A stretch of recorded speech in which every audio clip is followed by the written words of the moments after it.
Hey everyone, so this is going to be a different type of video for me. My bread and butter is trivia and some UFC predictions, but today, I felt like doing something new. Recently, I binge-watched the entire second season of The Fresh Prince of Bel-Air, in preparation for our all-new Fresh Prince Season 2 Trivia Marathon, coming next week. And I just couldn't get Aunt Vivian out of my head. No, not like that. I started thinking, and although it doesn't happen until the end of Season 3, start of Season 4, what would I do if I were the writer of that show? It's the hiatus of 1993. The third season finale has aired. The producers walk into my office and tell me, we just fired Janet Hubert. This video isn't to say it was right or wrong to fire her. I don't know if she was a horrible backstage beast, or if Will Smith got on a power trip. I wasn't there. All I'm looking at, is that I'm the head writer for the show, it's going to have a massive shift and I am in charge of writing it. For whatever the backstage happenings were, in front of the camera, to the fans, Aunt Vivian was a vital character of the series to that point, and the actress who I've been writing for, and whose strengths I know and weaknesses I can adjust for, is just not going to be there when we start filming the next season, in 8 weeks. What would I do? I've thought about it for a long time. Actually no, not really. I thought about it for 3 minutes, while I was going pee after finishing my Season 2 binge. It was just so obvious to me. I would kill Aunt Viv. I would kill her. Dead, dead, dead. And you might be asking yourself, would the NBC of 1993 even allow the death of Aunt Vivian? You might be thinking no, but I think they'd absolutely do it. It wouldn't be the first time that the matriarch of a series had left and been killed off. They did it on the series that would become the Hogan family. Previously known as Valerie's family, originally Valerie. So I would completely kill her off. Not as a slight to the actress, but to preserve and honor the contributions that she made, without changing or weakening the character, which I feel The Switch did. That's not to knock the actress who played Aunt Vivian too, Daphne Maxwell Reid. But she just brought a completely different energy and take to the character. She seemed more meek and second fiddle. Was that the fault of the actress, the writers, or the casting director? I don't know. But she played second fiddle to Phil instead of his equal in all things, which was a signature trait of the original Aunt Vivian. No, I would have killed Aunt Vivian. What I would have done is that the season would have started with a body double of the original Aunt Vivian, in the hospital bed. We only see her arm. We hear the heart monitor beeping, erratically. Nurses and doctors rush in, blurred in the background, in slow motion. This is still from the perspective of just her left arm. We hear the heart monitor flatline. Nikki is crying. The screen blurs out, then blurs into the family watching the chaos, very upset and screaming and in disbelief through the glass of her hospital door. We hear a random doctor saying in a panic, "We're losing her. Charge the paddles, and close that damn curtain." We hear the paddles hit, fade to black. We get a 10-second short version of the intro, remixed into a sad piano version. The typical funky neon green and pink turns to black and white. Commercial break.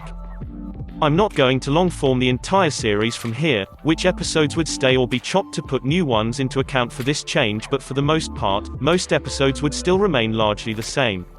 I am going to give you a heavy outline how things would go in the short term though, focusing on what I would write as a double-length season premiere. The entire first half would be from the hospital, in the aftermath of what just happened. We come back from commercial, and the family is around each other on hospital furniture just outside Aunt Vivian's room. The doctor comes out, the family pauses and waits with their breath held, and the doctor looks at Phil, Phil looks at him and walks toward. The doctor quietly says to Phil, "We used every medical procedure that we know.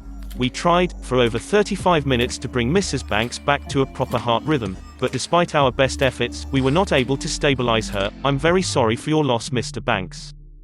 Phil pushes the doctor to the side and rushes into Aunt Vivian's room. The sad reaction of the family can be seen in the background. A nurse is blocking our view of Vivian's face. She steps aside just as Phil replaces her position, because it's just a body double. Phil moves in closer to her and he gives a short monologue to her, holding that same left hand, now limp, telling her to get up. "We have more dancing to do, baby. Nicky needs his mom." Jeffrey goes in and puts his hand on Phil's back. Phil looks like he's about to start breaking down but is interrupted by Vivian's sister Viola, rushing and freaking out. Phil grabs and hugs her and she shrieks. His emotional shields are back up, knowing full well that he can't be weak right now. He has to be a mountain, for everyone else to lean on. Jeffrey, still without saying a word, walks out quietly, to see to the kids, all of whom are having their own collective meltdowns. Commercial break. We return from commercial break, and Jeffrey is now outside the hospital on a pay phone.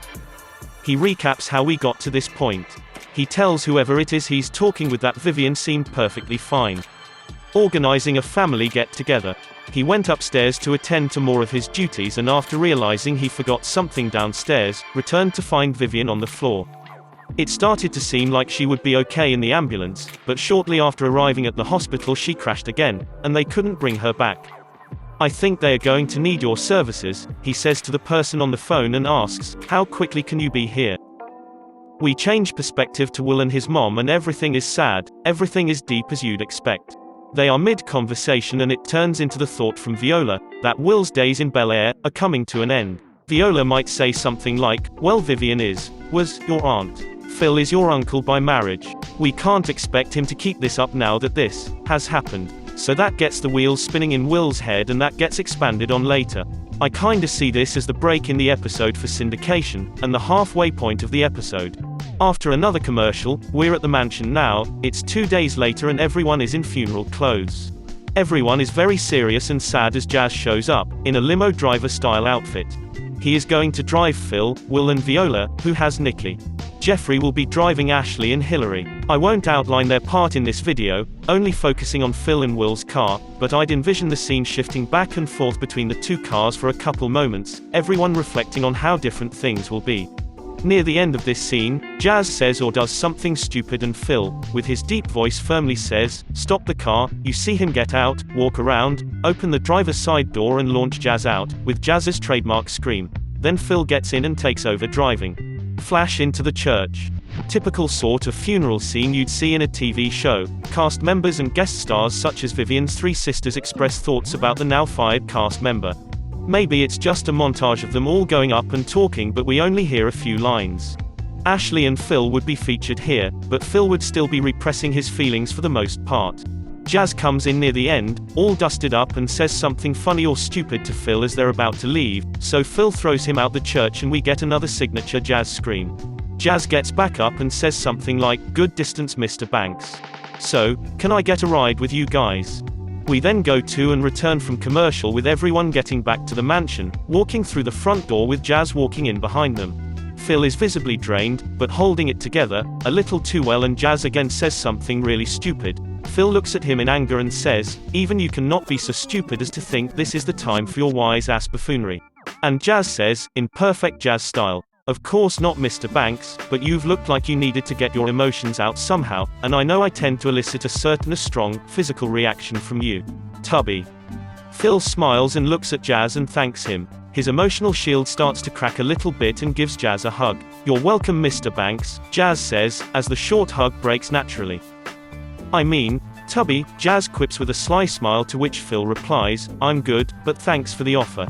Phil goes into the living room, and Jazz looks at the front door with confusion. Will asks Jazz, why are you looking at the door like that? Jazz says, I'm not quite sure what to do to get out of here, usually your uncle just throws me out. Will opens the door for him, see you later Jazz, they do their handshake thing and Jazz departs. As Jazz steps foot outside you can hear him say, this just feels wrong, as the door shuts behind him. Will enters the living room as the girls say goodnight and head upstairs. Viola goes with them, handing Nikki to Phil.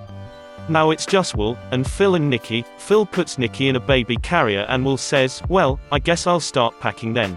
Phil in confusion asks, what are you talking about? Will responds, I can't expect you to keep the door open for me. I'm Vivian's nephew. You just inherited me, with her gone. Phil looks at him and says, boy, I will be damned if I lose a wife and a son. You are my family. You have been since the day you were born, and will be until the day I die. Please, stay. Phil and Will hug, and Phil finally starts to break down.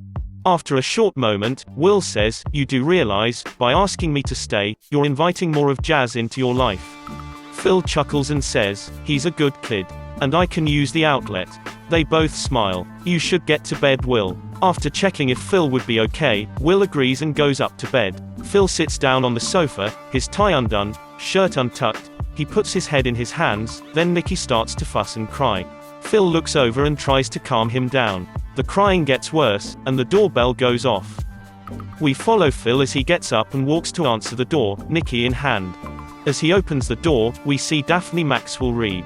Philip says, "Yes, can I help you?" and she replies, "That is just what I was going to ask you." Phil is confused. She smiles. End of episode. The next episode we learn, this is who Jeffrey called in the first episode of the season from the hospital pay phone. It's explained that they are old friends, she's been a professional nanny for years and Jeffrey called her in to help. When Phil questions him about doing that, he could respond in his classic perfect British way. "It is my duty to anticipate the needs of the family before they realize that they have them. And I anticipate you will need her help." So, this kills Aunt Vivian. It gives the show more meat on the bones whenever they want it.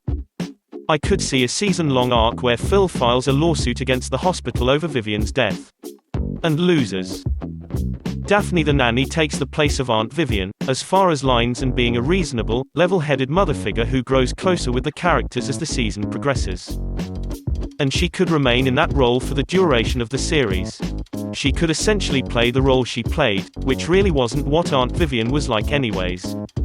After a year or so, they could have characters start to encourage Phil to try dating again. That lends itself to so many sitcom moments. You could keep the show going for another 10 years if you wanted.